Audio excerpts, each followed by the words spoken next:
1 minggu. Tiba-tiba 3 hari dia sudah tidak melihat darah. Tapi di banyak kebiasaannya, begitu 3 hari darahnya itu sudah tidak terlihat, tahu-tahu di hari keempat keluarlah lagi, muncul lagi tuh darah. Ya, ini ada menurut salah satu pendapat, bagi orang yang memiliki kebiasaan seperti itu boleh mengabaikan karena dia udah terbiasa 7 hari. Begitu ada di waktu beberapa jam itu nggak keluar, boleh kita menunggu. Jadi nggak langsung mandi, kita nunggu dulu. Dari zuhur ke asar nih darah udah kagak keluar, tapi biasanya malamnya keluar lagi. Kita tunggu deh tuh, zuhur asar aman, asar maghrib aman. Begitu malam bener aja deres lagi. Ya, deres lagi. Maka dalam kondisi seperti ini, wafil muddatil haid, dan masih dalam hitungan haid, kita boleh tidak langsung mandi, tapi kita menunggu. Ya, kecuali kalau misalkan udah 4 hari, hari kelimanya dari pagi sampai maghrib kagak keluar. Ya, itu darahnya nggak keluar. Besoknya juga subuh nggak keluar juga. Nah, itu kita udah harus mandi karena sudah kita tunggu sampai 24 jam. Ya, bisa jadi mungkin pengaruh daripada hormon kita. Ternyata saya itu sekarang haidnya nggak sampai 7 hari. Ternyata saya itu haidnya cuma sampai 4 hari atau 5 hari. Ya, alhamdulillah. Ya, perempuan itu kan yang bikin naqisatun min aqlin, akalnya itu kurang karena kita banyak uzur. Perempuan ini banyak uzur. Maka ada dalam sebuah hadis dikatakan perbedaan perempuan dengan laki-laki itu, Bu, perempuan itu disebut sebagai orang yang naqisatun aqlin, kurang akalnya. Karena apa? Bisa babin uzrin. Ya, karena kita banyak uzurnya. Setiap bulan kedatangan tamu, setiap 2 tahun melahirkan, ya Bu ya. Belum lagi istihadah dan lain sebagainya.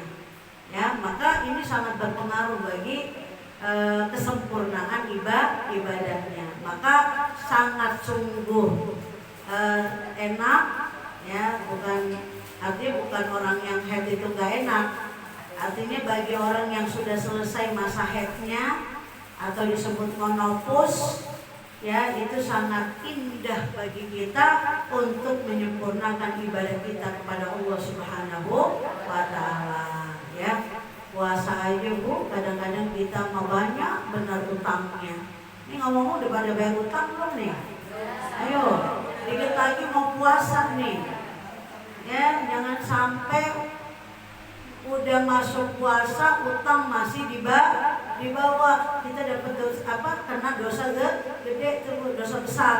Karena apa? Menyengaja untuk menyia-nyiakan, ya, daripada kewajiban kita, menjadi orang yang lalai. Ya, sebenarnya itu perempuan paling enak tuh, ya. Jangan ditunda-tunda. Begitu udah lebaran, ada yang namanya puasa Syawal. Nggak cuma puasa Syawal doang, umpama ibu rajin puasa Senin Kemis, boleh. Yang penting kan niat kita wajib dulu baru sunnah. Jangan sunnah dulu baru wajib, nanti wajibnya nggak dapat. Umpama kita mau qadha, ya, mau qadha di waktu puasa Senin Kemis, niatnya gimana? Niatkan qadha dulu baru sunnahnya.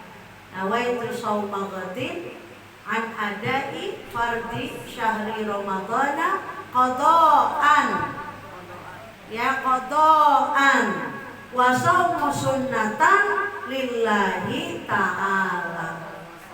Aku niat puasa bulan Syawal qadha dari yang sudah terlewat, kemudian saya juga niat dengan puasa sunnah hari Senin atau hari Kamis lillahi ta'ala, karena Allah ta'ala, itu boleh ya. Jadi kalau wajib boncengin sunnah boleh, tapi kalau ibu kebalik, misalkan nawaitu shauma ghadin an adai nawaitu shauma ghadin sunnatan wa shaumi Ramadan qadaan, ini kodenya kagak dapat ya. Sunnah itu nggak bisa ngegendong wajib. Saya gampang aja bahasanya ya, pakai bahasa yang gampang dimengerti ya.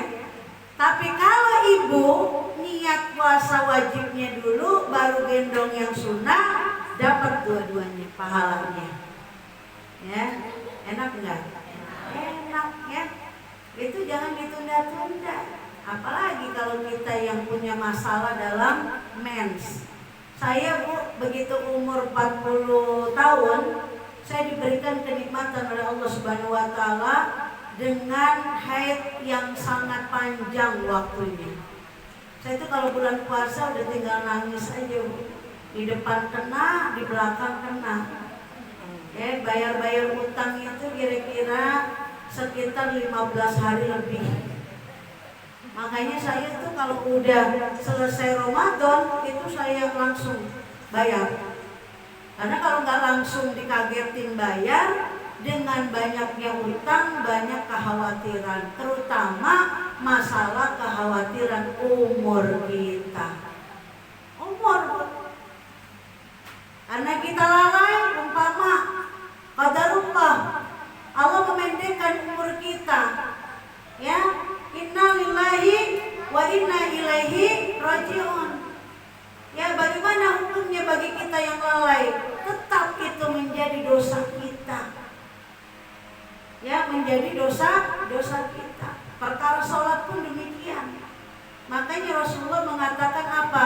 I'mal lidunyaka ka'annaka ta'ishu abadan wa'mal li akhirataka ka'annaka tamutu ghadan. Kata Rasulullah apa? I'mal lidunyaka, kerjakanlah semua pekerjaan yang hubungannya dengan dunia, berfikirlah seolah-olah kita hidup masih panjang.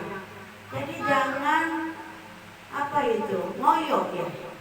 Ini urusan dunia pokoknya kudu sekarang, harus sekarang, nggak boleh besok.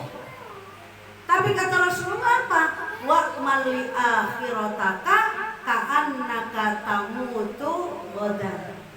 Kerjakanlah pekerjaan akhiratmu, ibadahmu, seolah-olah besok kamu akan mati. Ya, jadi jangan kita menjadi orang-orang yang lalai. Ya, dalam surat Al-Ma'un di situ salah satu ayatnya apa? Yang negorin terus Allah kepada kita tentang sholat.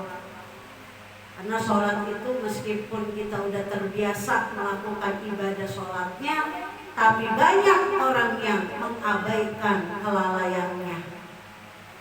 Ya, fawailul lil musallin. Terus alladzina hum an sholatihim sahun. Ya, alladzina hum yura'una wa yamna'una al-ma'un. Ya, ini tanda-tanda apa kata Allah? Ara'aital ladzi yukadzibu bid-din. Lihatlah wahai umatku, wahai hambaku, siapa orang yang suka mendustakan agamanya. Dia punya agama tapi agamanya nggak dipakai. Dia punya agama tapi agamanya nggak dijaga. Dia punya ilmu tapi ilmunya bukan justru mendekatkan dirinya kepada Allah, tapi malah lalai. Ya, saya selalu ingatkan kepada diri saya, Bu. Bagi kita orang yang belajar maupun yang mengajar, ya, itu tujuan utamanya adalah keberkahan dari ilmu itu apabila selama kita belajar kita menjadi orang yang lebih dekat kepada Allah. Mau ibu belajar di Odoj, mau ibu belajar di Masjid Islamic Center, mau ibu ikut majelis zikir, mau ibu ikut kajian di mana-mana, tujuan utamanya adalah bisakah ilmu yang kita punya ini benar-benar mendekatkan diri kita kepada Allah. Tandanya itu doang. Jadi kalau ilmu kita manfaat, ilmu yang manfaat itu akan menjaga orang yang memiliki ilmu. Dengan apa? Dekatnya hubungan dia kepada Allah. Semakin bagus muamalahnya, semakin bagus adabnya. Ya, jadi kalau ada orang ngaji, ya dari Senin sampai Senin, satu hari seperti orang minum obat, pagi, siang, sore, malam, tapi sholatnya makin berantakan, muamalah sama manusia makin gak beres, muamalah dengan suami makin gak beres. Itu pertanda bahwa ilmu kita tidak manfaat. Ya, kita sama-sama ngingetin ya Bu ya. Saya juga ngingetin sama diri saya. Kadang-kadang ngajar Bu dari pagi sampai malam, ya sampai jam 10. Saya mikir, ya Allah, kalau seandainya saya ngajar, di dalam otak dan pikiran saya itu hanya ingin menggapai urusan dunia, betapa ruginya saya. Kenapa? Karena ilmu itu akan menjauh dari kita. Kita cuma pintar ngomong tapi ngamalin tidak. Ada lagi ancaman Allah dalam Al-Quran. Apa Bu? Kabura maqtan 'indallah yaquluna ma la yaf'alun. Ini yang nauzubillah min dzalik. Atau apa? Ya, kabura maqtan. Ya, celaka lah. Ini bahasanya celaka. Nadhiran. Allah memperingati kepada siapapun. Apa kata Allah? Celakalah bagi kalian yaquluna, yang kamu berbicara, kamu belajar, menuntut ilmu di mana-mana, ya, kamu hanya bisa berteori, berkata-kata, la yaf'alun, tapi kamu tidak pernah melakukan. Celaka kita Bu. Nauzubillah min dzalik. Ya, maka kita akan terus ingatkan diri kita, ya Allah, jaga diri kami daripada ilmu yang tidak manfaat. Biarin ilmu sedikit, tapi kalau bawa manfaat, selamat dunia akhirat. Amin ya rabbal alamin. Kemudian itu wa in kuntum junuban fatahharu, itu kaitannya dengan kebersihan badan. Kalau yang tadi pertama wasiyabaka fatahhir, kaitannya dengan kebersihan baju. Kemudian yang ketiga yaitu dalam surat Al-Maidah, may yuridullahu liyaj'ala 'alaikum min harajin walakin yuridu liyutahhirakum. Allah katakan Allah tidak menghendaki menyulitkan kamu, tetapi Dia hendak membersihkan kamu. Jadi kebersihan ini sifatnya tidak menyulitkan bagi kita, kata Allah. Tapi Allah ingin menjadikan kita ini menjadi orang-orang yang bersih lahir maupun batin.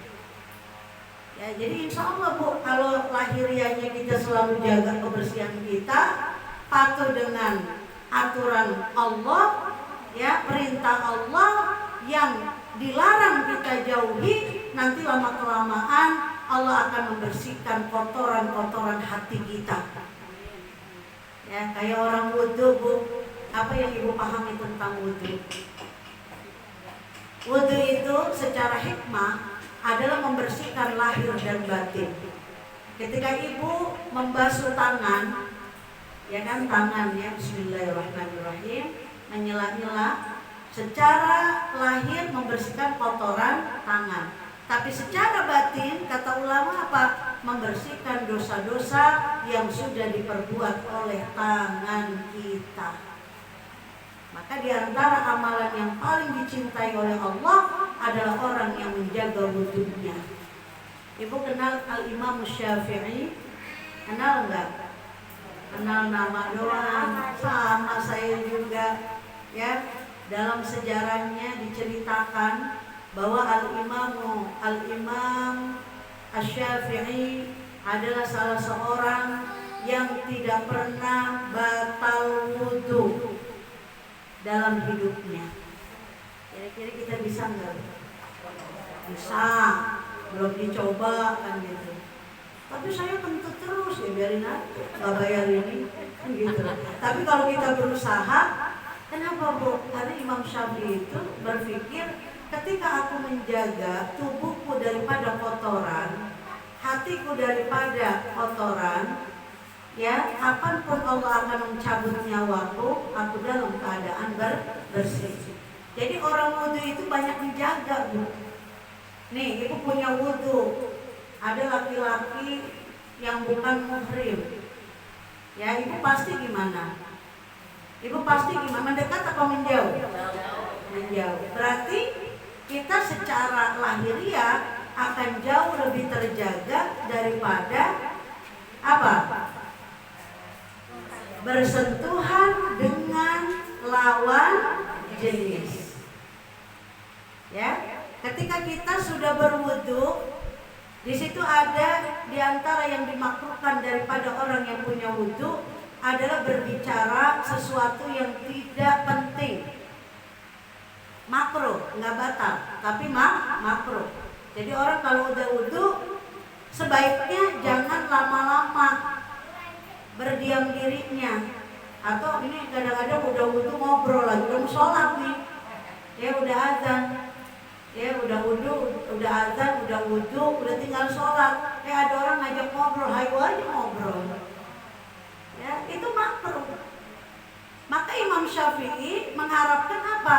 Beliau jauh daripada perkara-perkara yang sedikit dosanya. Kalau sedikit saja sudah dijaga, apalagi dosa yang besar. Itu riwayatnya seperti itu.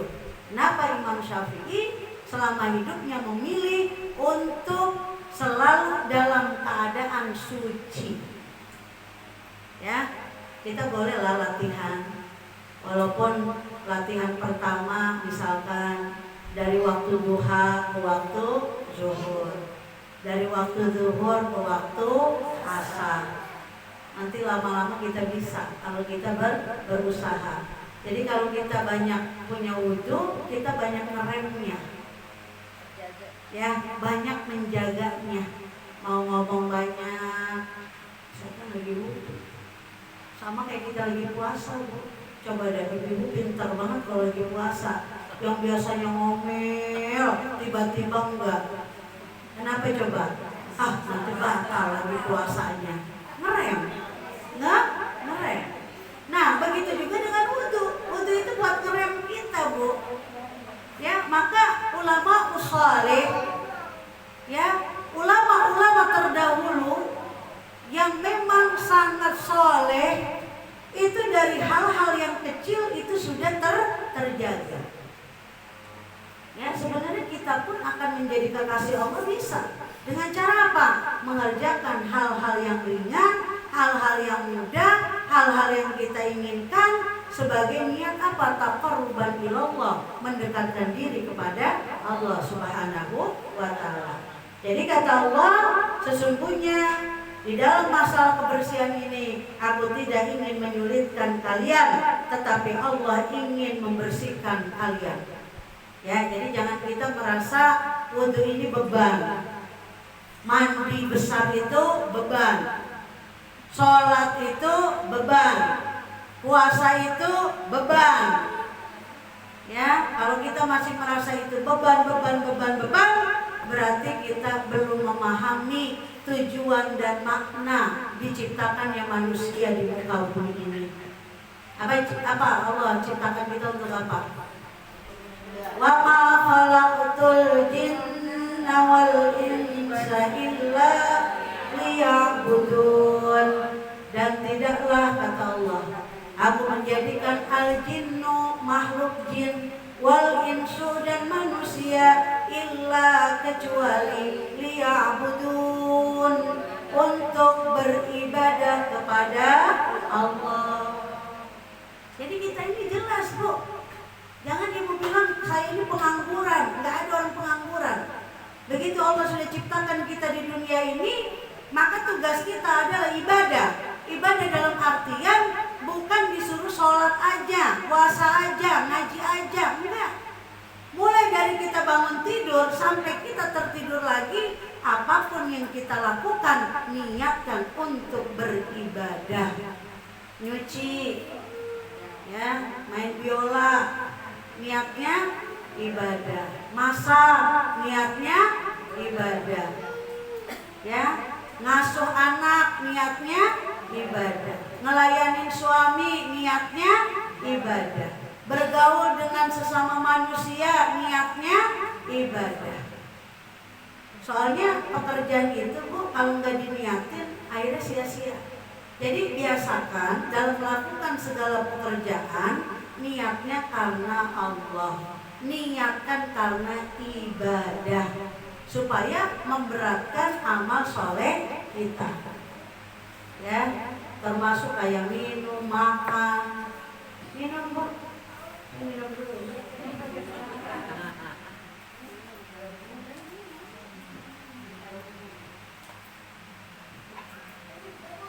Ini baru jelasin dalilnya udah 11.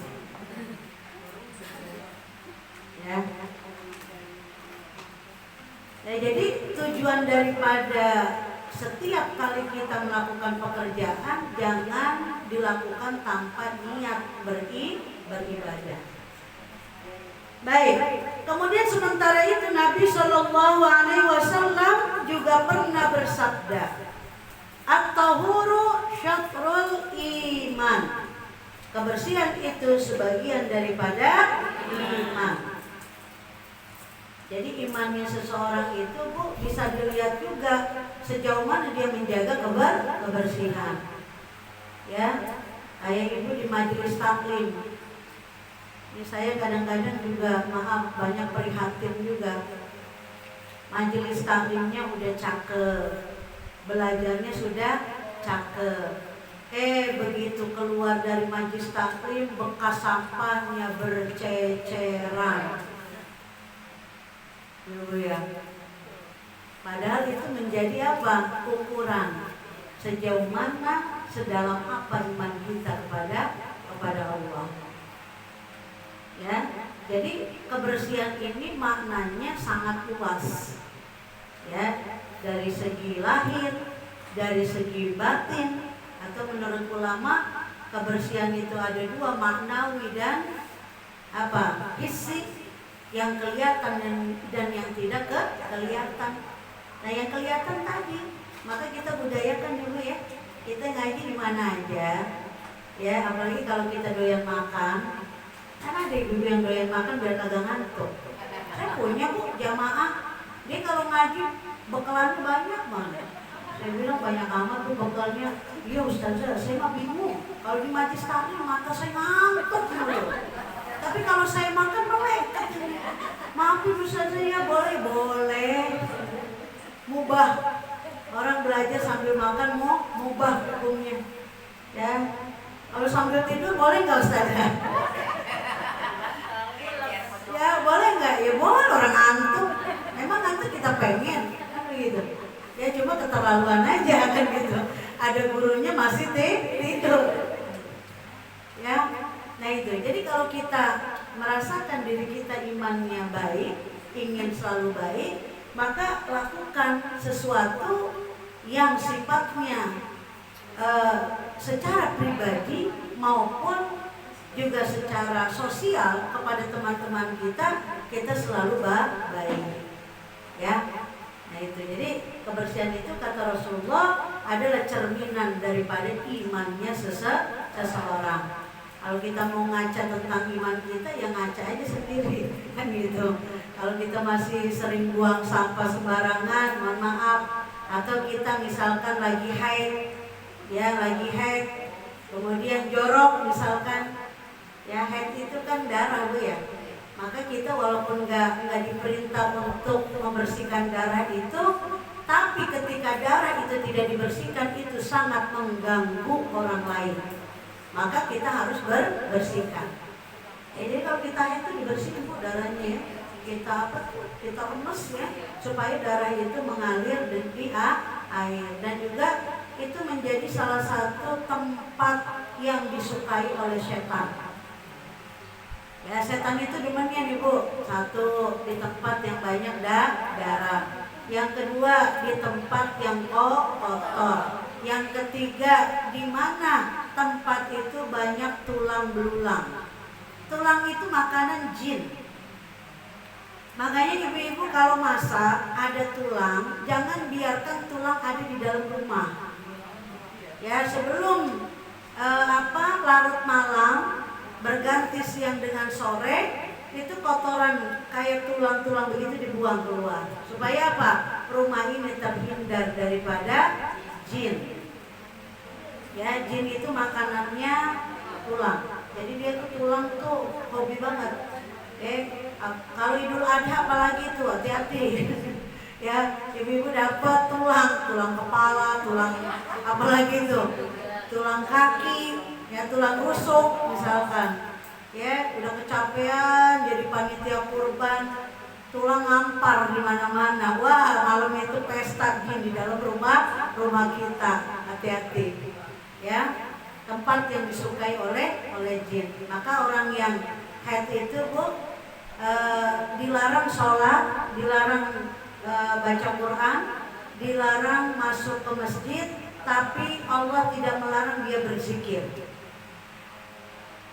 Sebagai apa?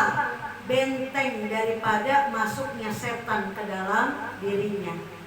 Boleh. Orang lagi istihadah, nipas kan lama Bu ya. 40 hari dia kagak sholat, kagak puasa, kagak baca Quran. Wah, itu udah temannya setan gitu. Maka apa bentengannya? Adalah zikir, sholawat. Ya, baca sholawat. Allahumma sholli ala sayyidina Muhammad. Allahumma sholli ala sayyidina Muhammad. Ya, zikir, amalan yang paling disukai oleh Allah diantaranya adalah qiraatu minas shalawatin Nabi sallallahu alaihi wasallam. Sehari itu jangan luput daripada sholawat. Sholawat itu banyak kan, apa sholawat? Ada sholawat busyro, ada sholawat tibul qulub, ada sholawat nariyah, ada sholawat idro, ya, dan lain sebagainya. Sholawat busyro tahu nggak? Allahumma sholli wa sallim ala sayyidina Muhammadin sahibil busyra salatan tubashshiruna biha wa alana wa aulatana wa jami'i masyayikhina wa muallimina wa talabatana min yaumina hadha ila yaumil akhirah. Apa? Nadanya apa kata ibu? Saya sholawat tibul qulub. Ini saya dapat ijazah dari Al-Habib yang ada di Dalwa, di Rosatul Lughah. Ya, sholawat busyra itu adalah sholawat kabar gembira. Yang didoain siapa aja dalam sholawat itu? Ahlana, keluarga kita, wa auladana, anak-anak kita, wa muallimina, guru-guru kita, ya, wa jami'i masyayikhina, semua orang-orang yang sudah kita tuakan, baik itu dari guru maupun orang tua kita. Ya, wa auladan apa? Wa jami'i talamidana, dan juga semua murid-murid kami. Ya, apa yang dimintakan bersolawat kepada Nabi agar Rasulullah memberikan syafaat min yaumina hadza, dari sekarang sampai hari akhir. Enak ya selawatannya. Mau? Mau. Ibu mau bayar. Asal diamalin nanti saya kasih. Ya. Ada berbentuk juga nanti ada WA-nya, nanti saya share aja ke Bu Santi. Silakan Bu Santi di print out. Ya. Ini yang dua udah hafal tuh, ini jamaah saya Bu dari Lorotan. Ya, udah apa? Setiap pengajian Sabtu pagi kita baca. Ya, ayo temenin saya baca. Ya. Allahumma sholli wa sallim ala sayyidina Muhammadin sahibil busyra salatan tubashshiruna biha wa alana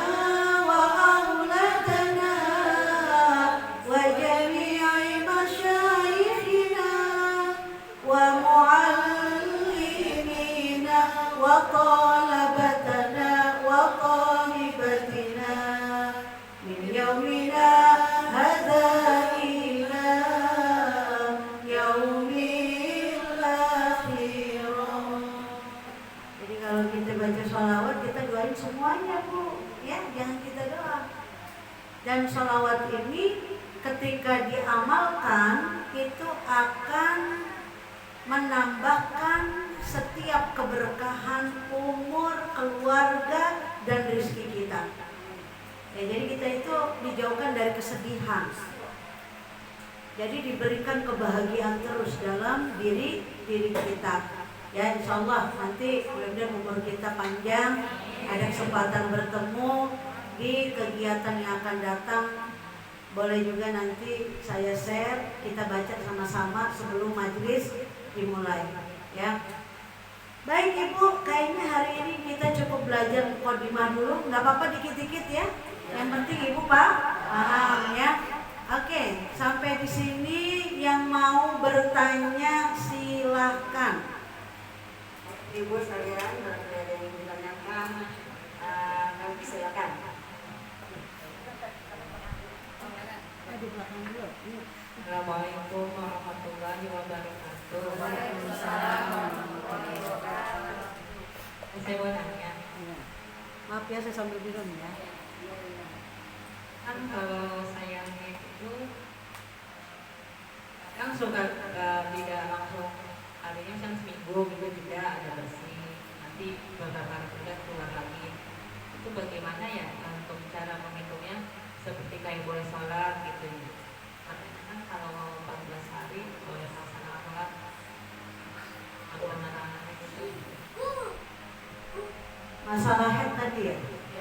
Head yang nanti keluar, nanti enggak gitu ya. Nah ini, tadi kan udah saya sampaikan bahwa kita ini kan head dari mulai baligh ya Bu ya. Sampai hari ini kita pasti tahu kebiasaan head kita seperti apa. Itu yang pertama. Ya.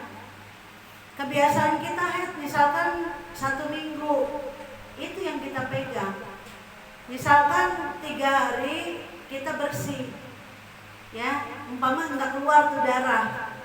Tapi biasa kita head 1 minggu, maka kita tunggu dulu tadi. Tadi kan saya jelaskan gitu ya. Kita tunggu sampai misalkan Ibu dari subuh tuh udah kagak keluar ya. Tunggu dah, zuhur juga nggak keluar, asar nggak keluar, maghrib nggak keluar, isya nggak keluar, subuh umpama nggak keluar juga, Ibu mandi. Ya. Tapi ternyata kebiasaan Ibu seperti itu, tapi biasanya setelah 24 jam baru keluar lagi. Nah, berarti dasar kita adalah di dalam kebiasaan orang head. Jadi kalau belum 1 minggu, ya udah kita dengan keadaan nanti keluar nanti enggak, itu masih disifati sebagai darah haid. Ya, kenapa saya tadi jelaskan yang pertama itu? Karena ini Bu, sirkulasi darah itu beda-beda. Makin tua itu makin apa Bu? Ada yang makin jarang, ada yang makin lama. Nah saya kebetulan yang makin lama. Tapi ada saya punya teman biasanya dia haid 1 minggu, begitu umurnya udah masuk 40 tahun, haidnya cuma 4 hari udah bersih. Itu sudah dia lewati beberapa bulan seperti itu. Nah maka intinya apa? Kalau dalam ilmu fikih itu ada juga yang mengatakan ulama, ketika engkau sudah tidak melihat darah, faksil, maka segerakan mandi. Ada yang mengatakan seperti itu. Ini adalah dari bentuk kehati-hatian. Ya, adapun nanti ketika sudah mandi, toto keluar lagi, ya udah, jangan sholat. Hitungannya masih haid bukan? Masih, apabila masih di angka 15. Ya, jadi yang sudah tidak termasuk damul haid itu apabila sudah masuk di bilangan angka 16. Jadi 15 itu terakhir, Bu. Ya. 15 hitungan 15 hari itu di pukul 12.00. Udah berganti hari, ya, umpama kita masih keluar haid, itu namanya darah istihadah. Atau ada lagi orang begini, ada orang haid, dia sudah 1 minggu bersih, ya, baru bersih 2 hari, tiba-tiba haid lagi, keluar darah lagi. Saya mau tanya, orang seperti ini ketika dia udah 7 hari, dia bersih 2 hari itu keluar lagi, apa sifat darah yang keluar? Darah apa?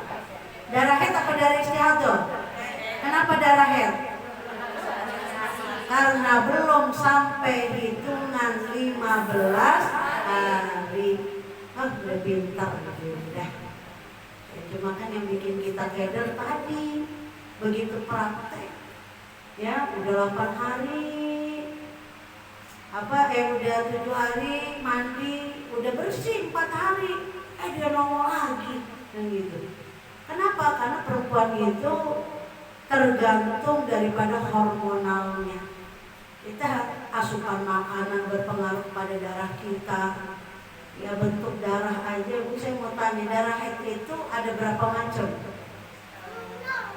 Nah, darah haid itu ada berapa macam? Hah? Apa aja, Bu? Merah. Apa? Jambon. Oh, pinky. Ya, ya, terus coklat. Ya, kalau Imam Syafi'i mengatakan darah itu ada yang merah, ada yang coklat, ada yang tadi merahnya merah kayak baju ibu merah-merah. Ya, tadi pink, ya, pink seperti itu. Ada yang tua, ada yang muda, dan ada yang paling tua adalah warnanya kecoklatan, bahkan hitam, ya, coklat agak hitam. Seperti itu. Gitu, Bu, ya. Ya, jadi kalau hitungannya masih belum nyampe 15 hari, itu sifatnya adalah masih darah haid. Kalau darah haid berarti kita nggak wajib qadha sholat.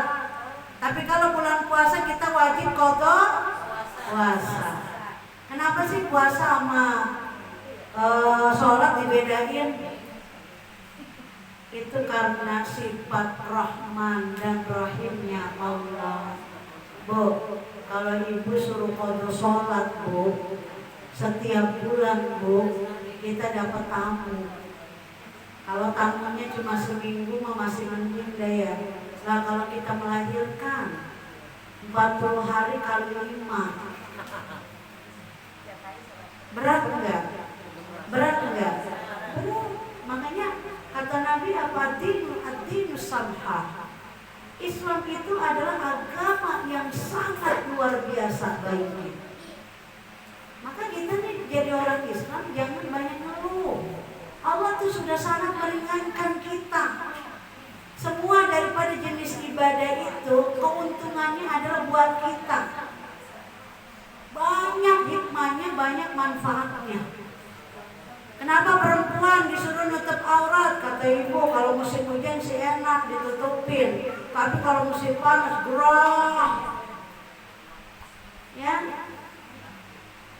Karena apa? Karena Allah itu sangat menghargai dan mencintai umatnya daripada makhluk perempuan ini supaya terjaga. Ya, dari ujung kepala sampai ujung kaki. Banyak deh. Ibu kalau lagi nggak ngapa-ngapain di rumah, sekarang kan kita itu udah zaman teknologi canggih ya. Lagi diem, iseng, daripada ibu melakukan hal-hal yang tidak ada gunanya, ibu browsing aja. Browsing. Banyak kajian, seperti kajiannya Ustadz Adi Hidayat, ya, Abdul Somad, ya, yang memang banyak sekali mengajarkan kepada kita. Dari apa yang kita bingung, di situ banyak guru-guru kita yang mengajarkan melalui medsos. Ya, supaya apa? Supaya ibadah kita ini tambah cakep, tambah bagus. Ya, wallahu a'lam bishawab. Ada lagi enggak? Ada lagi? Silakan. Ada hilang.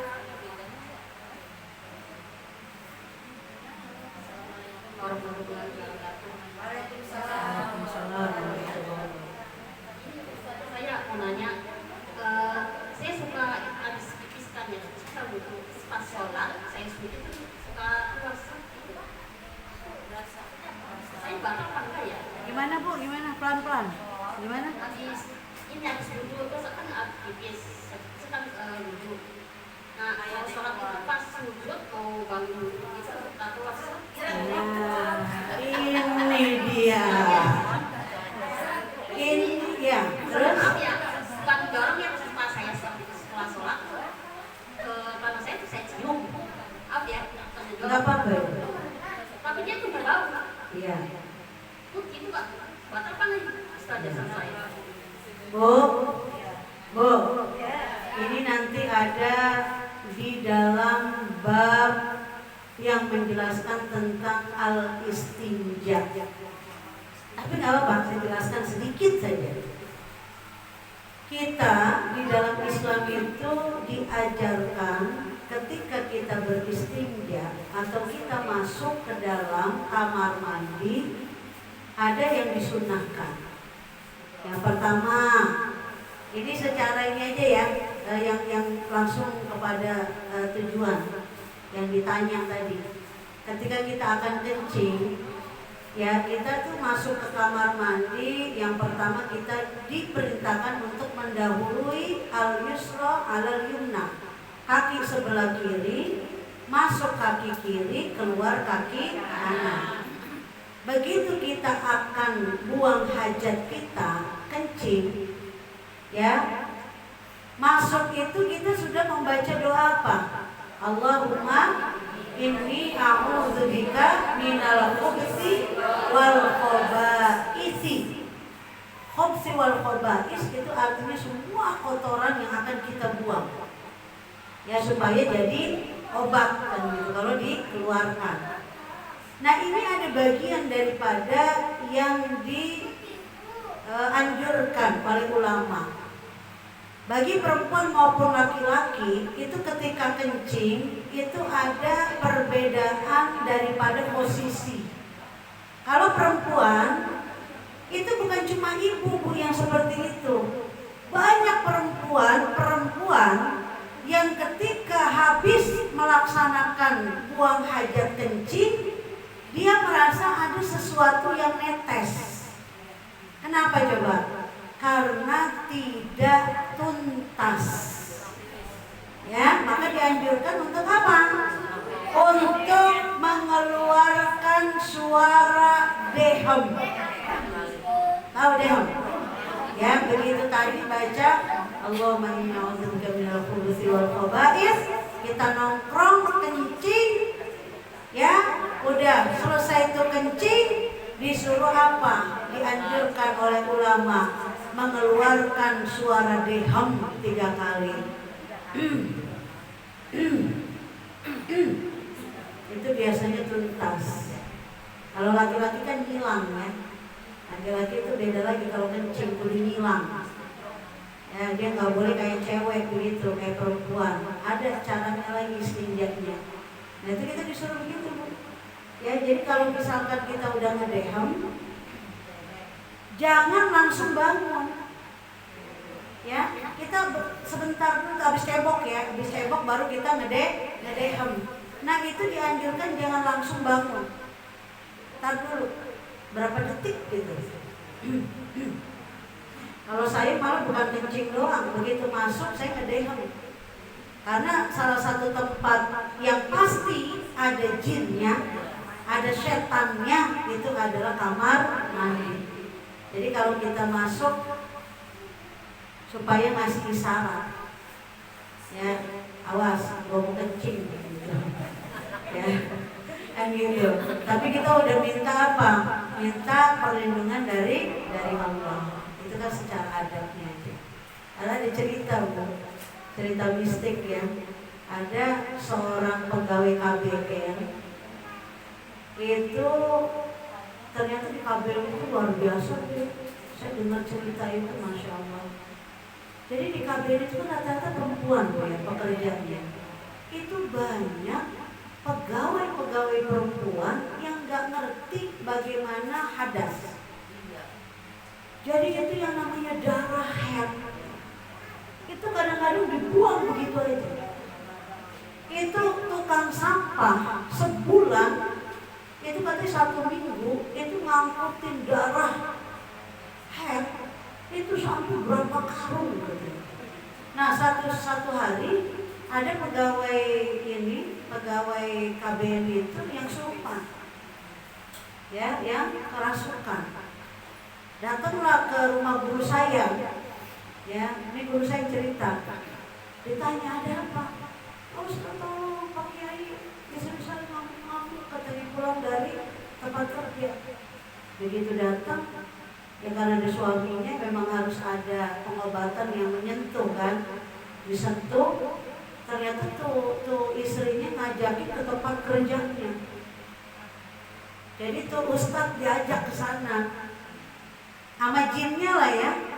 Akhirnya dibawa ke sana, luar biasa, banyak luar biasa. Ya bahkan ada yang ngikutin Pak Kiai sampai rumah. Cuma karena Pak Kiai tahu gitu ya, sampai di pintu nengok, ngapain kamu ikut-ikut kan gitu.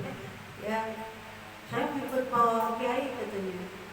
Nggak boleh, malam tuh udah akhirnya disyariatin sama Kiai. Di antaranya syariatnya adalah dengan air wudhu, ya, tiba-tiba mau hilang. Jadi kadang-kadang gini, ada orang kerja di mana dia bisa ngikutin sampai rumah kita. Ya makanya kenapa Islam itu rapi benar. Kebersihan kita harus dijaga. Kenapa? Karena itu akan mengakibatkan gangguan fisik maupun non fisik, yang terlihat maupun yang tidak terlihat. Itu pentingnya kita belajar masalah fikih. Jadi gitu Bu ya. Nah coba dipraktekin. Nah tadi pertanyaan Ibu batal apa enggak? Sesuatu yang keluar pada saat itu karena posisinya sudah bersih maka tidak batal secara hukum. Tapi karena Ibu ragu, justru keraguan itu yang menyebabkan batalnya ibadah. Jadi orang ibadah itu nggak boleh ragu. Kaidahnya apa? Al-yaqinu la yuzalu bisyak. Yakin itu menghilangkan keraguan. Artinya apa? Orang yakin itu nggak ragu. Kalau orang ragu itu tidak yakin. Dan tidak yakin itu yang menyebabkan batalnya atau tidak sempurnanya ibadah kita kepada Allah. Wallahu a'lam bishawab. Ya, satu lagi ya. Baik. Dibuka Bu, saya nggak jelas dengarnya. Ya.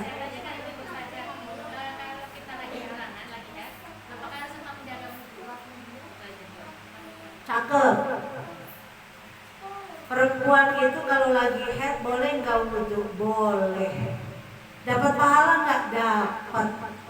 Ya, wudhu itu kita gunakan sebagai penjagaan diri kita, bukan membolehkan kita sholat. Kalau dalam kondisi hadas. Ya, jadi kalau kita lagi haid kita wudhu, dapat pahala wudhu. Untuk apa? Menjaga diri kita. Tapi bukan berarti di bagaikan sholat. Gitu. Ya, jadi kita ini kalau lagi haid wudhu aja. Ya. Iya, nggak apa-apa. Berarti niatnya kalau itu duanya nggak usah dibaca. Iya, udah Bismillahirrahmanirrahim wudhu. Gitu aja. Jadi kita dapat pahala wudhu. Ya, tapi wudhu yang kita pakai di saat kita hadas nggak boleh kita sholat, nggak boleh kita baca Quran, nggak boleh kita puasa. Ya, orang mau ngaji seperti ini aja, itu bagusnya wudhu nggak? Wudhu. Ya, jadi wudhu itu sangat baik, sangat bagus untuk menjaga kebersihan lahir kita maupun batin kita. Paham Ibu? Wallahu a'lam bishawab. Mudah-mudahan Ibu apa yang sudah saya sampaikan ini ada manfaatnya Ibu ya. Ya, terutama buat saya yang banyak ngomong ya, saya menyampaikan dan khususnya dan umumnya untuk ibu-ibu yang mendengarkan. Mari kita sama-sama angkat kedua tangan kita bermunajat kepada Allah Subhanahu wa taala. Kita dahulukan dengan sama-sama beristighfar. Astaghfirullahaladzim. Astaghfirullahaladzim. Astaghfirullahaladzim. Wa atubu ilaika min jami'il ma'asi wal dzunub. Wa la haula wa la quwwata illa billahil aliyyil azim. Asyhadu an la ilaha illallah wa asyhadu anna Muhammadar Rasulullah. Bismillahirrahmanirrahim. Alhamdulillahi rabbil alamin. Hamdan ni'amahu wa yukafi'u mazidah. Ya Rabbana lakal hamdu kama yanbaghi li jalali wajhika wa li'azimi sultanik. Allahumma shalli ala sayyidina Muhammad wa ala alihi wa sahbihi ajma'in. Allahumma ighfir lana dhunubana wa liwalidina warhamhuma kama rabbayana shighara. Allahumma la tad'a lana fi maqamina hadha dhanban illa ghafartah wa la hamman illa farajtah wa la 'aiban illa satartah wa la maridan illa shafaitah wa la hajatan min hawaijid dunya wal akhirati illa qadaitaha wa yassartaha. Allahumma ij'al awladana min ahli al-'ilmi wa min ahli al-Qur'an wa min ahli al-ibadah wa min ahli al-ta'ah wa la taj'al wa iyyahum min ahli al-sharri wal-khair innaka 'ala kulli shay'in qadir. Rabbana hab lana min azwajina wa dhurriyyatina qurrata a'yun waj'alna lil muttaqina imama.